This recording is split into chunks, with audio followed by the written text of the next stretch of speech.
Bonjour, c'est Jules Lavie pour Code Source, le podcast d'actualité du Parisien.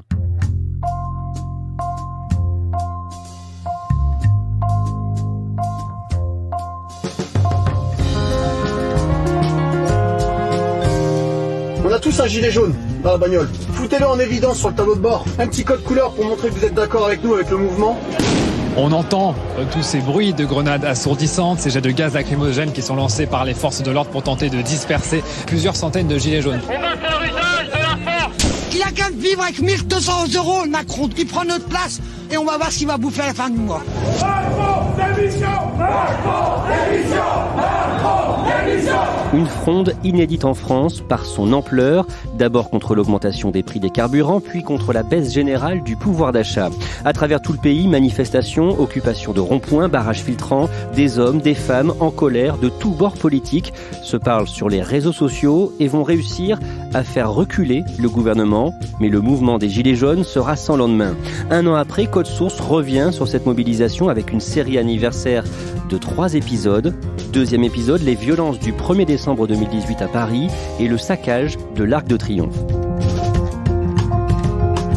Damien Delceni, vous êtes chef du service police-justice du Parisien. Au petit matin du 1er décembre, tout semble calme sur l'avenue des Champs-Élysées et dans le quartier. Tout semble calme. Il ne faut pas oublier que la semaine précédente, le samedi précédent, Paris a connu des incidents gravissimes déjà, avec beaucoup d'affrontements sur les Champs-Élysées et dans les rues alentours. Là, c'est calme dans le sens où il y a une forte présence policière, un peu plus de 5000 policiers mobilisés sur Paris et en fait un système de filtrage qui a été mis en place au niveau des Champs-Élysées pour normalement relever les identités de toutes les personnes qui pénètrent sur le périmètre des Champs-Élysées. Et puis il y a un deuxième pôle qui a été inventé, une espèce de fan zone qu'on a créé au niveau du Champ de Mars où on a dit en gros aux Gilets jaunes, allez-y, allez manifester sur le Champ de Mars. Donc oui, au tout début de la matinée, la situation semble à peu près calme. Maxime Bellec, vous êtes community manager au Parisien. Ce jour-là, vous êtes sur le terrain, sur place et vous racontez en temps réel ce que vous voyez. Quand vous arrivez vers 9h, quelle est l'ambiance ? Ça commence par des échanges de slogans ou d'insultes à l'attention des forces de l'ordre. Quelques lacrymos sont tirés, donc c'est relativement calme, mais on sent très bien qu'il y a quelque chose qui se tend et malheureusement qui va virer à l'affrontement. Les Gilets jaunes vont chercher à manifester sur les Champs-Élysées. Pourquoi ? En réalité, parce que les Gilets jaunes, c'est pas des manifestants comme les autres. Il n'y a pas de service d'ordre, il n'y a pas vraiment d'organisation ni d'hierarchie chez eux et qui font un peu ce qu'ils veulent. Et qu'en plus, quand l'État leur dit d'aller manifester à un endroit, ils se débrouillent pour aller manifester à un autre endroit. Eux, ils ont décidé que les Champs-Élysées étaient le lieu où ils avaient envie de se rassembler depuis le début. Et le fait que là, on filtre l'accès aux Champs-Élysées va avoir en fait un effet quasiment pire que prévu. C'est-à-dire que ça va créer très tôt dans la matinée des attroupements et des tensions parce que forcément quand on passe un par un, qu'on se fait fouiller, qu'on doit donner sa carte d'identité, ça crée des amas de personnes, ça crée des tensions et très vite en fait ce système-là va s'avérer complètement contre-productif. Ce qui se passe à ce moment-là, c'est que moi je suis au milieu des manifestants et à intervalles réguliers, il y a des plus ou moins grands groupes de gilets jaunes qui vont se donner du courage et dire allez on va par là, on fonce, etc. Et ils chargent sur les forces de l'ordre avant fatalement d'être repoussés par du gaz lacrymo.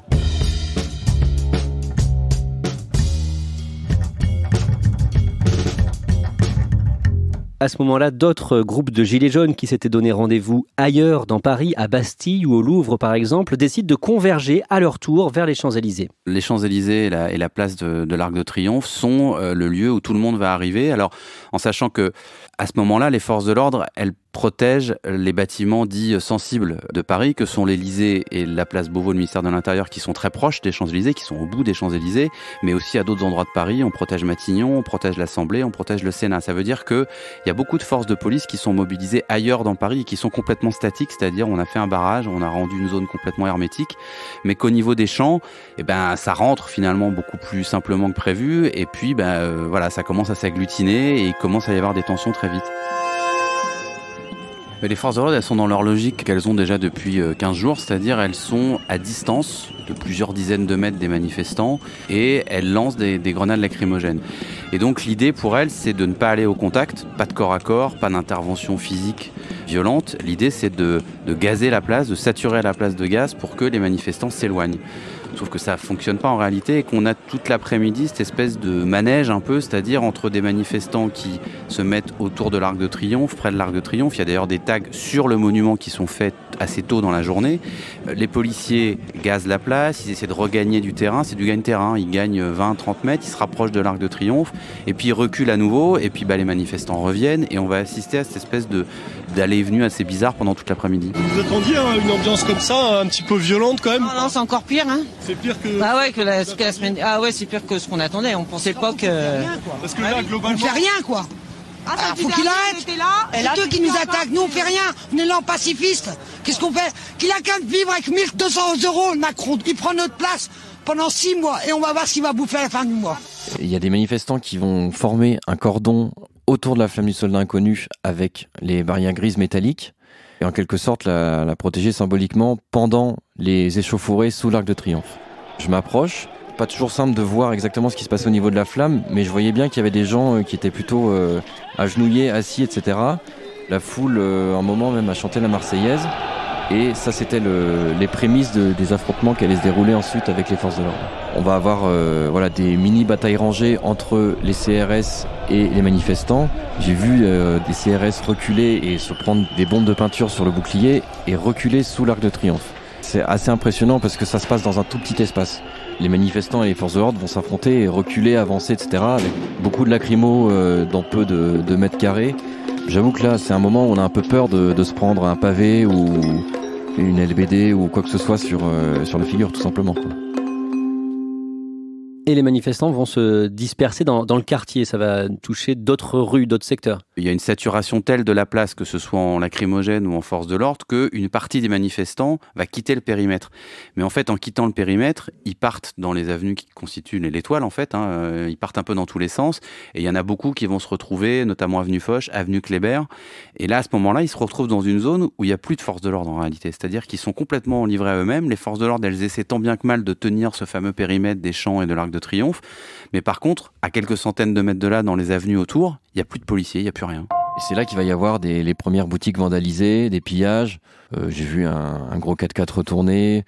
J'ai vu des manifestants piller une boutique de trottinettes et de vélos électriques et repartir en trottinette. La trottinette qui finira ensuite sur une sorte de bûcher improvisé. Voilà, c'est le moment où moi je suis témoin des premières scènes de pillage et d'émeutes urbaines avec ce qui me paraît être cette fois-ci de façon plus identifiable des groupes de casseurs ou de black blocs. Ce qui m'a frappé, c'est la super organisation de certains manifestants. Jean-Baptiste Quentin, photographe au Parisien. Qui étaient vraisemblablement pas là pour manifester, puisqu'ils étaient équipés beaucoup avec des disqueuses thermiques qui permettent de découper dans la rue n'importe quel mobilier urbain. Tout y passe. Les panneaux de signalisation, les panneaux de co, les panneaux de publicité. Ça fait du bruit, ça fait des étincelles. Qu'est-ce qu'on en fait après avec ces panneaux découpés? On les projette sur la police, ça fait des lances très lourdes. Ça fait du dégât, ouais, ça traverse les pare-brises. Alors là, tout le monde s'en donne à cœur joie et c'est là que l'avenue Kléber va être complètement défoncée, on pourrait dire, parce que toutes les voitures qui y sont garées vont être brûlées, il y a des magasins qui sont saccagés, on met même le feu près d'un hall d'immeuble, enfin... Parce qu'il y a une espèce de période qui dure quelques minutes. Pendant ces minutes, il n'y a pas de policiers, il n'y a pas d'intervention possible. Et c'est un chaos total, c'est-à-dire que là, vraiment, toutes les exactions sont possibles pendant ces quelques minutes. La situation est suivie par les autorités dans une cellule de crise à la préfecture de police de Paris. Qui est sur place à ce moment-là ? Alors, la cellule de crise de la préfecture de Paris, elle existe depuis bien avant les manifestations de Gilets jaunes. C'est une cellule qui permet au préfet de police, éventuellement au ministre de l'Intérieur, de venir se rendre sur place et avec des caméras de suivre un peu en temps réel ce qui peut se passer sur une manifestation. Donc, ce dispositif-là, il est évidemment en place ce jour-là. Après, il y a deux problèmes ce samedi précisément, qui seront un peu compris par la suite. C'est que d'une part, il y a un chef de l'État qui est en Argentine et d'autre part, un Premier ministre qui, pendant une bonne partie de la matinée, est à Nogent-sur-Marne à un congrès de la République En Marche. Ce qui veut dire qu'il y a deux autorités majeures en France qui sont pas directement en contact de ce qui se passe et qui peuvent pas en réalité vraiment mesurer ce qui se passe. Et en fait, il reste plus aux manettes, entre guillemets, que le préfet de police et le ministre de l'Intérieur. C'est déjà pas mal, mais ça prend du temps, si vous voulez, avant que les décisions lourdes, par exemple de changement de stratégie du maintien de l'ordre, arrivent. Et Édouard Philippe va arriver sur place dans cette cellule de crise dans la journée. Il interrompt son discours à Nogent-sur-Marne et il finit par revenir sur Paris et il va dans ce fameux PC de crise pour se rendre compte de la situation et se rendre compte d'une chose très simple, c'est que pendant quelques minutes, pendant quelques heures, il y a une vraie insurrection, c'est-à-dire qu'on a l'impression à un moment donné que les forces de l'ordre ne maîtrisent plus du tout ce qui se passe dans Paris, c'est-à-dire qu'elles ont du mal déjà à gérer un périmètre assez restreint sur les champs et que tout autour, il se passe plus rien, c'est-à-dire qu'il y a des dégradations et on voit pas de policiers et on voit des incidents qui se multiplient sans police.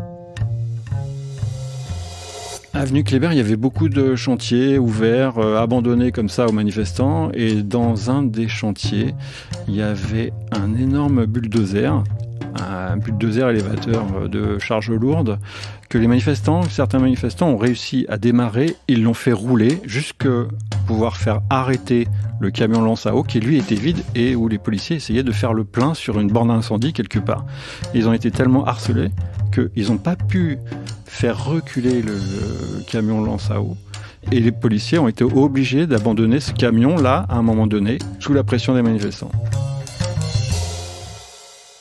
Et les grands magasins de la capitale vont même être évacués. Les grands magasins, effectivement, décident, alors qu'on est quand même dans une période pré-cadeau de Noël, de fermer leurs portes. Parce que, encore une fois, il y a une espèce de confusion qui règne dans Paris, où on voit des gens qui courent un peu dans tous les sens. Et encore une fois, l'impression que tout ça n'est pas du tout maîtrisé en termes de force de l'ordre. Combien est-ce qu'il y a de gilets jaunes à ce moment-là dans Paris ?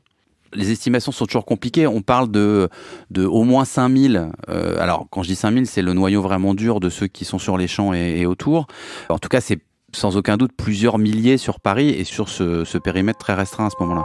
Timothée Boutry, vous êtes journaliste au service police-justice du Parisien. En fin de journée, des gilets jaunes vont entrer dans les sous-sols de l'Arc de Triomphe. Oui, finalement, après cette journée d'aller-venue, de chasse en fait entre les forces de l'ordre et les manifestants, un petit groupe, plusieurs dizaines de personnes vont réussir à pénétrer à l'intérieur de l'édifice et saccager l'intérieur, saccager à la fois la boutique et le musée. Certains vont monter sur le toit également. Et c'est là où les dégradations les plus importantes vont être commises, sans compter évidemment les dégradations extérieures qui sont des tags là. Qu'est-ce qui est dégradé à l'intérieur précisément ? Est-ce que vous pouvez nous décrire un petit peu le sous-sol de l'Arc de Triomphe ? Alors, à l'intérieur, il y a donc une boutique qui a été pillée, des souvenirs, des pièces, des parapluies, enfin tout ce qu'on peut imaginer dans une boutique souvenir dans un grand édifice de la capitale. Et il y a aussi un musée. Et là, il y a notamment cette image qu'on a beaucoup vue, qui est un moule en plâtre, en fait, d'une statue qui a été brisée en deux. On a beaucoup vu cette photo. Il y a aussi un buste de Napoléon qui a été jeté dans les escaliers, un buste de Louis-Philippe dont les yeux ont été peints en rouge. Voilà, donc il y a eu beaucoup de dégradations dans le patrimoine conservé dans ce musée. Est-ce que les auteurs de ces dégradations ont été interpellés ? Non. Pas vraiment, parce qu'il y a une information judiciaire qui a été ouverte suite à ce saccage, c'est-à-dire qu'un juge d'instruction a été nommé. La justice a considéré que c'était un événement d'ampleur et qui nécessitait la désignation d'un juge d'instruction. Or, pour l'instant, il n'y a que 14 personnes qui ont été mises en examen, c'est extrêmement peu. En fait, la majorité des personnes qui ont été interpellées ne sont pas vraiment les casseurs, c'est des gilets jaunes lambda, si je puis dire, qui se sont fait arrêter à 19h quand la police a enfin pu réinvestir le site, et qui étaient là à ce moment-là, expliquent qu'il y avait tellement de gaz lacrymogène qu'ils ont dû refluer, que la porte était ouverte, tout cela ont été mis en examen dans cette procédure, mais pour des délits extrêmement connexes, juste de participation à un attroupement, enfin qui est l'infraction classique dont la majorité des gilets jaunes ont fait l'objet. Et pour le saccage, il n'y a que 2 lycéens qui ont fondamentalement été mis en cause, qui ont été reconnus par des images de vidéo en train de défoncer la porte d'accès à l'Arc de Triomphe avec un extincteur. Donc là, on a pu matérialiser la dégradation et le fait qu'ils soient rentrés à l'intérieur. Ceux qui ont vraiment tout cassé à l'intérieur, dont plusieurs étrangers, vraisemblablement, si on en croit le témoignage de quelqu'un qui était à l'intérieur de l'Arc de Triomphe pendant les dégradations, n'ont pas été arrêtés. Comment on sait qu'il y avait des étrangers à l'intérieur ? Parce qu'en fait, dans l'enquête judiciaire, il y a le témoignage d'une personne qui était présente vers 18h à l'intérieur de l'Arc de Triomphe et qui a assisté à ces dégradations. Et il décrit devant les enquêteurs des personnes avec des marteaux et des burins en train de saccager les vitres dans le musée ou d'arracher des choses dans la boutique. Enfin voilà, qu'il y a une volonté méthodique de dégrader, de casser, des slogans hostiles également au président de la République qui sont criés. Et lui, il dit qu'il entend parler espagnol notamment. Voilà, c'est pour ça qu'on peut penser que on n'est pas sur la base des Gilets jaunes et de leurs revendications sociales, mais sur des groupes type Black Bloc qui étaient venus avec des intentions différentes.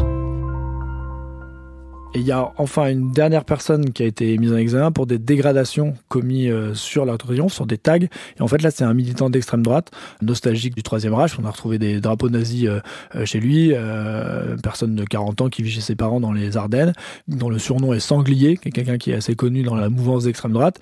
Et lui, il a été interpellé quelques jours plus tard, puisqu'il a été identifié par la signature de son tag et dénoncé. Et il a été mis en examen et il a été incarcéré dans un premier temps.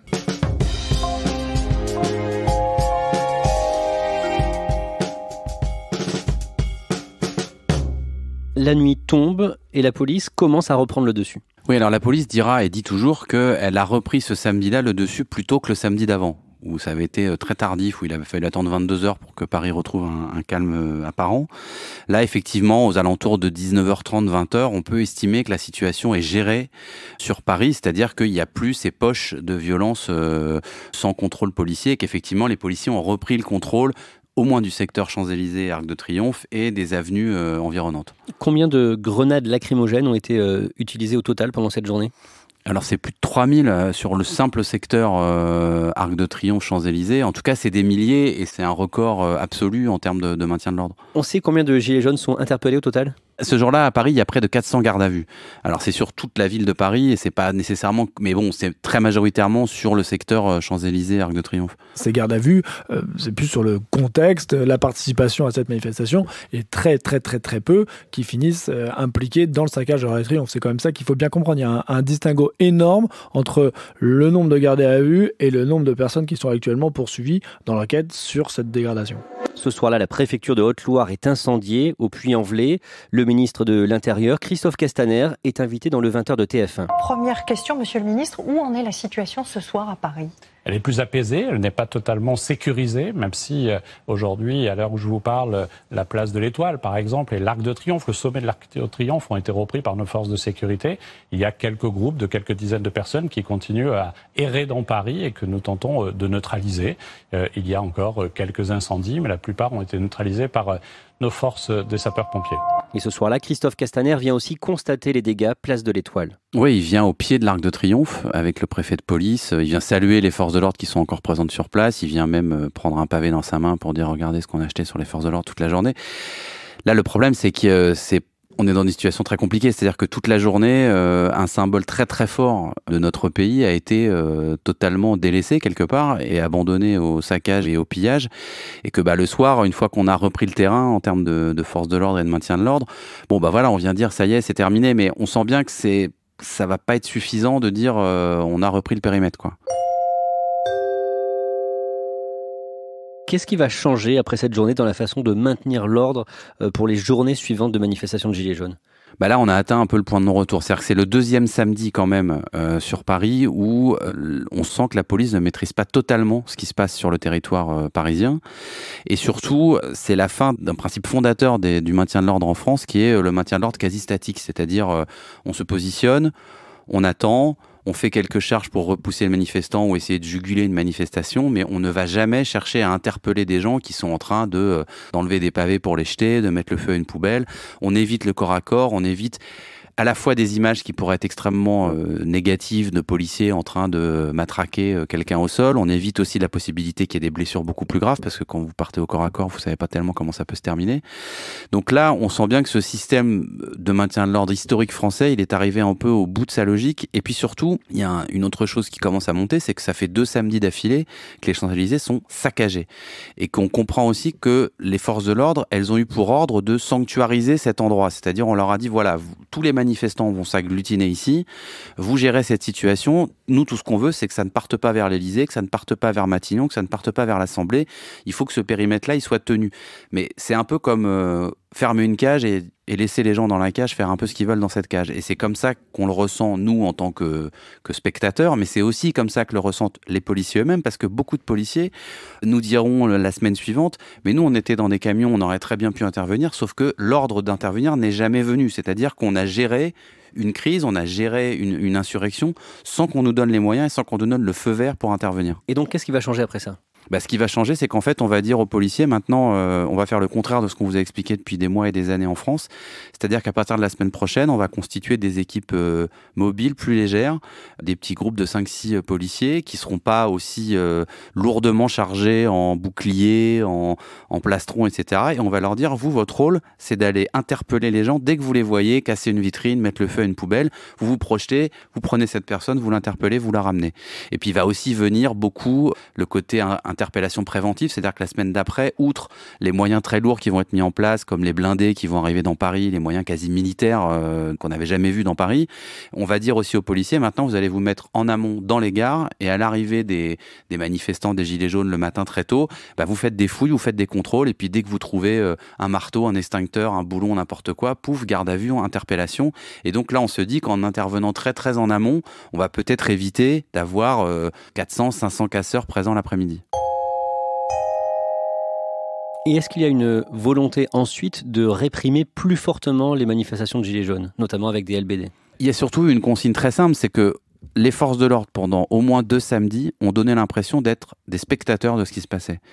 Et que ça, c'était plus possible politiquement, certainement, et que même pour les forces de l'ordre, ça devenait compliqué parce qu'ils étaient mis en cause alors qu'eux-mêmes disaient mais qu'on nous donne juste le feu vert et nous, on va y aller interpeller des gens.